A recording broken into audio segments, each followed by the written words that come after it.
శివుని చేరేదెలా దరికి దారేదని హరుని సెలవీమని నీదే కదా తనువు నీవే కదా నువ్వు నాదేది నీ దరికి నన్ను చేరని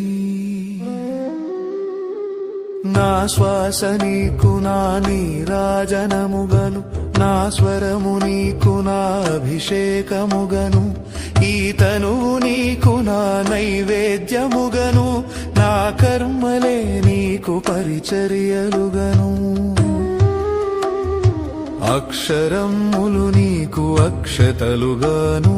పదమాలలను నీకు పూమాలికగను కరతాళ ధ్వనులివే మేళతాళాలుగను సేవించనా నిన్ను నీ భక్తునిగను